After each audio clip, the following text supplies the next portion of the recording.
দেখো দেখো বন্ধুরা, আমি কি নিয়ে বসে গেছি। এই যে এগুলো কারা কারা চেনো বলো, এগুলো কি বলে জানো তো? যারা জানো না তাদের জন্য বলছি, এগুলো গেরি, আমরা তো গেরি বলি। এগুলো পুকুরেই থাকে। আর আমার মেজো বোন, ওদের পুকুরে এগুলো প্রচুর হয়েছে, তো আমাকে তুলে দিয়ে গেছে। তো আমরা এই ছাড়াতে বসে গেছি, আর ছাড়ানো হচ্ছে, আর আমরা গেরির ঝাল বানাবো। গেরির ঝাল রান্না হবে, তো চলো কাটাকাটি করে নিই। এই যে ছাড়ানো চলছে, এই ছাড়াতে অনেক দেরি হয়, এই খাওয়া নয়, রান্না করতে খেতে তো বেশিক্ষণ টাইম লাগে না।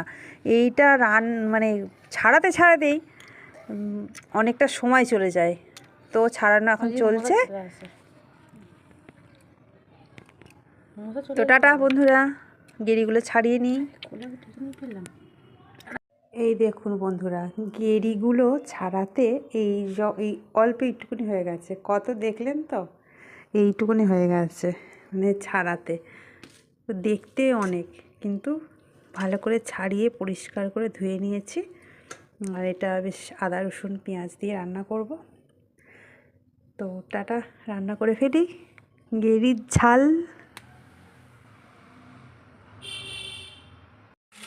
তো রান্নাটা দেখিয়েই দিই কীভাবে আমি গেরির ঝালটা বানাচ্ছি। তো গেরিগুলোকে আমি নুন হলুদ মাখিয়ে আর তেল দিয়ে ভেজে ফেলছি, এরকমভাবে ভেজে ফেলছি। নামিয়ে নেব এবারে।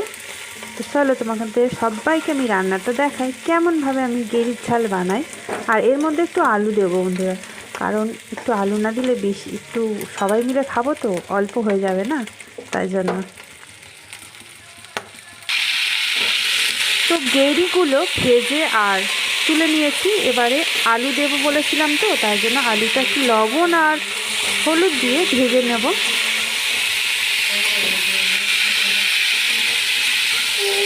আলুটা দিলে একটু বেশি হয়, নইলে গেরিগুলো একদম অল্প একটুখানি হয়ে গেছে, তো তাই জন্যে আলুটা দেওয়া। তো লাল লাল করে ভেজে তুলে নেব। আলুটা ভেজে নিয়ে এবারে ওই তেলের মধ্যে পেঁয়াজ কুচোনো একটু ভেজে নিচ্ছি। এর মধ্যে আদা রসুন দিয়ে দেবো একটু।